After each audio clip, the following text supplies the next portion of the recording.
మాజీ మంత్రి వైసీపీ నేత విడుదల రజని మాట్లాడుతున్నారు. లైవ్ ద్వారా చూద్దాం. బాధపడతామో నా విషయంలో కూడా మా నాయకుడు జగన్మోహన్ రెడ్డి గారు ఆ రోజు అంతే బాధపడి ఇమీడియట్ గా అక్కడ ఉన్నటువంటి ప్రభుత్వ అధికారులకు పోలీస్ అధికారులకు ఇన్స్ట్రక్షన్ ఇచ్చి ఇమీడియట్ గా నెసరీ యాక్షన్ తీసుకోమన్నారు. ఇమీడియట్ గా నిమిషాల్లో ఆ రోజు ఇక్కడ పనిచేసినటువంటి డిఎస్పీని ఇక్కడ ఉన్నటువంటి సిఐని పిలిచి పోలీస్ అధికారులు మాట్లాడితే ఆ పోలీసులు ఏం స్టేట్మెంట్ ఇచ్చారండి? Upon the pressure of honourable MP Narasaraopet Lavu Krishnadevarayalu upon his instructions మేము ఇది తీయాల్సి వచ్చింది అని చెప్పారు. నిమిషాల్లో సస్పెండ్ అయ్యారు ఆ పోలీసులు. ఇది చాలా మందికి తెలుసు. ఇదేదో వీళ్ళేదో కట్టుకదల్లి నా మీద ఏమాత్రం కూడా పస లేకుండా సబ్స్టెన్స్ లేకుండా నా మీద ఏదో కేసు పెడితే నేను మాట్లాడట్లేదండి. నేను ఇదిగోండి ఆ ఎఫ్ఐఆర్ కాపీ కూడా ఉంది. మా నంబర్ల మీద తీసినటువంటి ఎఫ్ఐఆర్ కాపీ ఇది కూడా ఉంది, ఎవిడెన్స్. అక్కడున్నటువంటి డిఎస్పీ అక్కడున్నటువంటి సిఐ సస్పెండ్ అయ్యారు. అదందరికీ తెలుసు. నేనేదో మీలా కట్టు కదలల్లి ఏదో మాటలు చెప్దామని రాలా. ఇది ఇంత నీచమైన నిజస్వరూపం లావు కృష్ణదేవరాయలు. అప్పుడు మా నాయకుడు అతన్ని ఏంటయ్యా కృష్ణ ఏంది పని అని ప్రశ్నిస్తే తల దించుకున్నాడు కృష్ణదేవరాయలు. ఆ రోజున కృష్ణ గారు తల దించుకున్నారు. తన తల తీసేసినట్టయింది ఆ రోజున మా నాయకుడు జగన్మోహన్ రెడ్డి గారి దృష్టిలో ఇతను చేసినటువంటి ఈ తప్పుడు పనికి, ఒక మహిళా ఎమ్మెల్యే కాల్ డేటా తీసినటువంటి తప్పుడు పనికి అతను ఆ రోజున మా నాయకుడిలో కృష్ణదేవరాయలు అనే వ్యక్తి మీద నమ్మకం కోల్పోయాడు అతను చేసిన తప్పు వల్లే. అది మనసులో పెట్టుకొని, అదే కోపం మనసులో పెట్టుకొని ఈ రోజున రివెంజ్ అధికారం ఉంది కాబట్టి ఈ రోజున రివెంజ్ తీసుకునేటువంటి భాగంగా, ఈ రివెంజ్ లో భాగంగా ఈ కట్టుకథలల్లి ఈ రోజు నన్ను డిఫేమ్ చేస్తూ నా మీద ఒక నింద, నా మీద ఒక ముద్ర వేసేటువంటి ప్రయత్నం లావు కృష్ణదేవరాయలు గారు చేస్తా ఉన్నారు. ఇది చేస్తూ వీళ్ళని మీరు చూస్తే ఈ కంప్లైంట్ కూడా ఇతని లెటర్ హెడ్ మీదే. బహుశా ఈయన రాశాడో ఇలా ఆఫీస్ లో రాశారో చూడండి. కంప్లైంట్ పేపర్ కూడా చూపిస్తున్నా. నేనే ముట్టి మాటలు మాట్లాడలా, నేను వాస్తవాలతోనే నేను వచ్చి మాట్లాడుతా ఉన్నా. ఇది కృష్ణదేవరాయలు గారి రిప్రజెంటేషన్. ఇది ఇచ్చి అన్ని ఆఫీసుల్లో ఇదే కట్టు కథని ఇచ్చి వరసబెట్టి ఇదే ఆవు కథని, అదిగో 2 కోట్లు, ఇదిగో 2 కోట్లు, అదిగో రజనీ 2 కోట్లు, ఇదిగో రజనీ 2 కోట్లు, ఇదే కథని వరుసబెట్టి ప్రచారంలోకి తీసుకొచ్చి దీన్ని పెట్టి ఏం చేస్తారు? ఇక్కడి నుంచి మొదలు పెడితే, ఇక్కడ పోలీస్ స్టేషన్ల దగ్గర నుంచి మొదలు పెడితే పీక్స్ కి తీసుకెళ్లారు. మొదలు పెడితే డీజీపీ గారికి కంప్లైంట్ ఇస్తారు, హోమ్ మినిస్టర్ కి ఇస్తారు, విజిలెన్స్ అంటారు, సిఐడి అంటారు, ఏసీబీ అంటారు. ఈ అన్నిటికీ కంప్లైంట్లు ఇస్తారు. ఇచ్చినప్పుడల్లా వార్త రాయిస్తారు.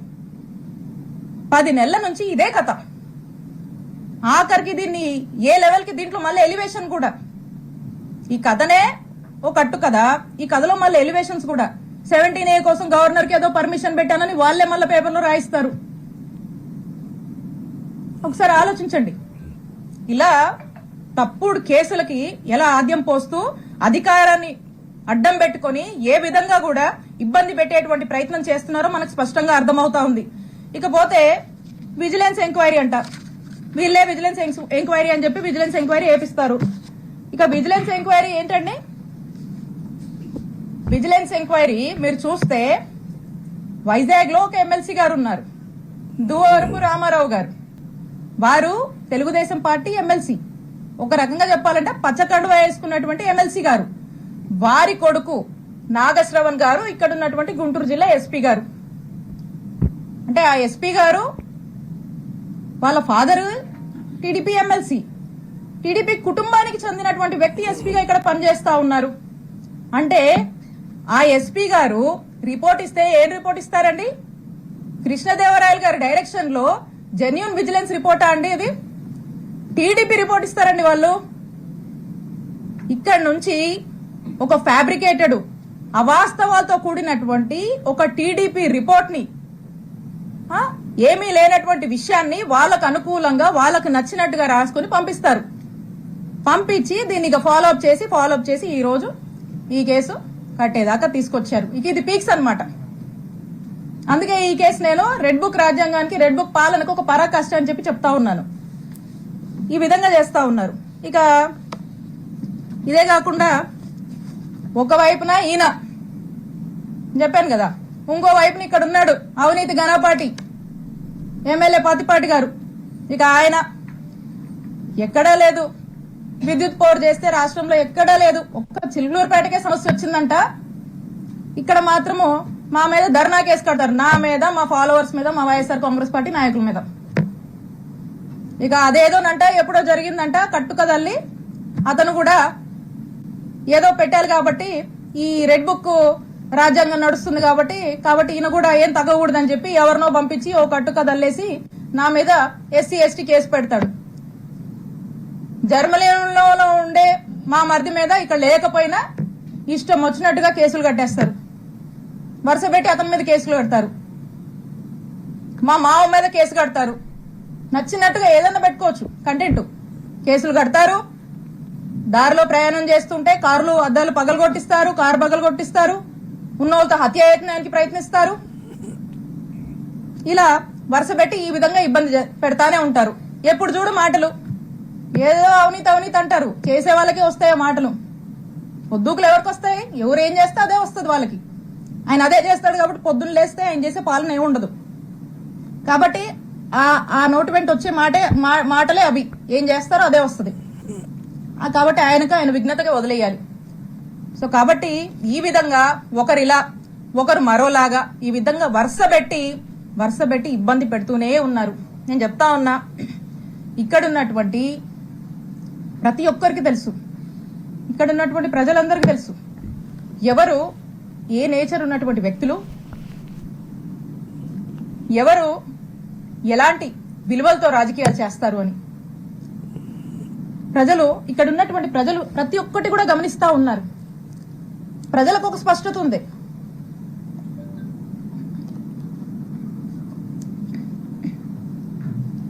ఇక వీళ్లకు పొద్దుపోక ఇలా నన్ను టార్గెట్ చేస్తూ వరుసపెట్టి ఇబ్బందులకు గురి చేసి ఏదో నా కళ్ళల్లో భయం చూద్దాం అనుకుంటున్నారేమో. నాకు బాధేస్తుంది ఎప్పుడు తెలుసా, అవతలోడి కళ్ళల్లో అవతలోడు ఏదైనా పెయిన్ లో ఉండి నా దగ్గరకు వస్తే బాధేస్తుంది. అప్పుడు ఏదైనా కళ్ళెంబడి నీళ్ళు రావచ్చేమో అవతలోడు బాధ చూస్తే. కానీ నీలాంటి వాళ్ళు భయపెట్టాలంటే నాకేం బాధ అనిపించదు, నాకు భయం అస్సలు అనిపించదు నీలాంటి వాళ్ళు భయపెట్టాలని చూస్తే.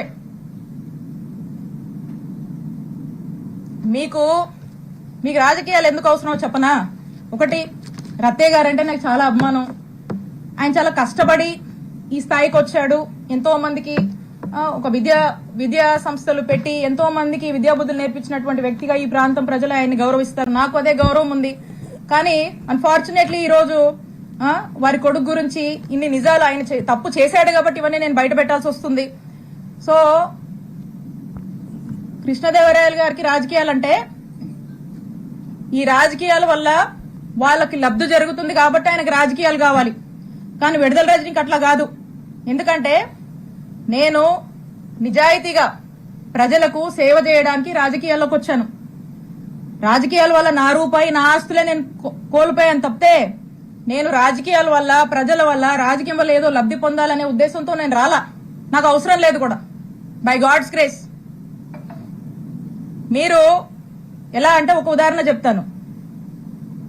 కృష్ణదేవరాయలు గారు మా ప్రభుత్వంలో విశాఖపట్నంలో కొన్ని ఎకరాలకు సంబంధించినటువంటి ల్యాండ్ డీటెయిల్స్ ఉన్నాయి, డీటెయిల్స్ కావాలంటే మీకు కూడా ఇస్తాను. కొన్ని ఎకరాలకు సంబంధించినటువంటి ల్యాండ్ ఉంటే ఆ ల్యాండ్ ని అప్పుడు టీడీపీ గవర్నమెంట్ లో వాళ్ళ చుట్టూ తిరుగుతా వాళ్ళ ఈల అప్పట్లో. మా ప్రభుత్వం అధికారంలోకి వచ్చాక విశాఖపట్నంలో కొన్ని ఎకరాలకు సంబంధించినటువంటి ల్యాండ్ కారు చౌక రేటుకి మా ముఖ్యమంత్రి గారు చుట్టూ తిరిగి కారు చౌకి కొన్ని ఎకరాల ల్యాండ్ కొట్టేశారు. ఈరోజు కోట్ల విలువ ఉంటుంది ఆ ల్యాండ్. అలాగే ఒక చెరువుకు సంబంధించిన ల్యాండ్ మీద కూడా కన్నేసి అది కూడా తీసుకోవాలని తిరుగుతా ఉన్నాడు. అది ఒక స్టేజ్ లో ఉంది. బహుశా మరి చేశారేంటో నాకు తెలియదు, దాని మీద క్లారిటీ లేదు. ఇప్పుడు కూడా అది మా ప్రభుత్వంలో, మా జగనన్న ప్రభుత్వంలో అలా ఆ ల్యాండ్ ని కొట్టేశారు. కోట్ల విలువైన ల్యాండ్ కారు చౌక్ కొట్టేశారు. ఇప్పుడు కూడా ఓ ల్యాండ్ ఎంచుకొని మళ్ళా ఇప్పుడు కూడా కారు చౌక్ కొన్ని కోట్ల విలువైనటువంటి కొన్ని ఎకరాల ల్యాండ్ ని కొట్టేయడానికి మళ్ళా కూడా ఈ ప్రభుత్వం చుట్టూ తిరుగుతా ఉన్నారు. ఎందుకంటే ఒక ల్యాండ్ ఎంచుకోవడము, దాన్ని కారు చౌకగా దాన్ని ప్రాసెస్ చేసుకోవడము, దాన్ని కొట్టేయడము. ఇది వీళ్ళు అంటే రాజకీయాల వల్ల వీళ్ళ ఆస్తులు పెంచుకోవడానికి వీళ్ళు చేసే పనిది. మాకలా కాదు, మీలాంటి ఉద్దేశాలు మాకు లేవు. రాజకీయాల వల్ల మేము బతకడానికి మేము రాలా. మా రూపాయి మేము పోగొట్టుకున్నాం. మాకు ఒప్పుకున్నంత వరకు చేసుకుంటాం, నిజాయితీగా చేసుకుంటాం. మా నాయకుడిని మేము నమ్మాము, మా నాయకుడి కోసం కష్టపడతాం. మీరు ఎన్ని ఇబ్బందులు పెట్టినా మేమేం పారిపోం. మా పార్టీ కోసం నిలబడతాం, మా కార్యకర్తల కోసం నిలబడతాం, మా ప్రజల కోసం నిలబడతాం, పనిచేస్తాం. మళ్ళా మా నాయకుడిని ముఖ్యమంత్రిని చేసుకునే వరకు ఖచ్చితంగా కష్టపడతాం. మీరు ఎన్ని ఇబ్బందులు పడ్డా మేమేం పారిపోము. ఇంకా కృష్ణదేవరాయలు గారు అనుకుంటా ఉన్నారు, నాకు వైఎస్ఆర్ కాంగ్రెస్ పార్టీలో ఒకరిద్దరితో పరిచయాలు ఉన్నాయి, ముసుగులో ఒకరిద్దరితో పరిచయాలు ఉన్నాయి, ఆయన టచ్ లో ఉన్నాడని ఆయన భావించి ఆ ఒకరిద్దరు రేపు వైఎస్ఆర్ కాంగ్రెస్ పార్టీ గవర్నమెంట్ వచ్చినా కృష్ణదేవరాయల్ని కాపాడుతారు అనే భ్రమంలో ఆయన ఉన్నాడు. ఆ ఇద్దరు, ఆ ఒక్కరు, నువ్వు ముసుగులో ఉన్న ఏ ఒక్కరు కూడా నిన్ను కాపాడలేరు అని నేను క్లియర్ గా చెప్తున్నా. నీకు నిన్ను కాపాడలేరు, అది నీ భ్రమే. కాబట్టి ఇప్పటికైనా మీరు చేస్తున్న పాపాలన్నీ అందరికీ తెలుసు. ఈరోజు ప్రజలు కూడా చూస్తున్నారు, అందరూ గమనిస్తున్నారు. ఇవన్నీ విత్ ఎవిడెన్సే నేను మాట్లాడా. మీరు మళ్ళీ ఇంకో కట్టు కథ పెట్టుకుని ఇంకొంచెం బ్యాచ్ ని మళ్ళా పెట్టి మళ్ళీ కొంతమంది ఆర్టిస్టులను దింపి అదిగో ఇదిగో అని మాట్లాడించవచ్చు. కాదు, నేను చెప్తా ఉన్నా, పోసాని గారు అప్పుడెప్పుడో మాట్లాడారని చెప్పి తర్వాత ఇన్ని సంవత్సరాలకు తెచ్చి చుట్టూ తిప్పారు కదా, ఇబ్బందులు పెడుతున్నారు కదా. అదే రాజ్యాంగం మాకు కూడా వర్తిస్తుంది కదా. ఇష్టం వచ్చినట్టుగా వచ్చి కూర్చొని ఇష్టానికి మాట్లాడిపోతే మాట్లాడినోడు ఎవరిని కూడా వదిలిపెట్టనని చెప్పి తెలియజేస్తున్నాను. కాబట్టి ఇప్పటికైనా మీరు చాలా ఎక్కువ చేశారు. ఇప్పటికైనా ఒళ్ళు దగ్గర పెట్టుకుని మీ పద్ధతిగా మీరుంటే మేము కూడా పద్ధతిగా ఉంటాము, మేము కూడా గౌరవిస్తాము. అంతేగాని మీ ఇష్టానికి మీరు చేస్తానంటే కుదరదు. ఒక్కటే తెలియజేస్తున్నా, మాకు టైం వచ్చినప్పుడు చిలకలూరుపేట నుంచి వడ్లమూడి విజ్ఞాన యూనివర్సిటీకి ఎంత దూరం ఉందో వడ్లమూడి విజ్ఞాన యూనివర్సిటీ నుంచి చిలకలూరుపేటకు కూడా అంతే దూరం ఉంటుందని గుర్తు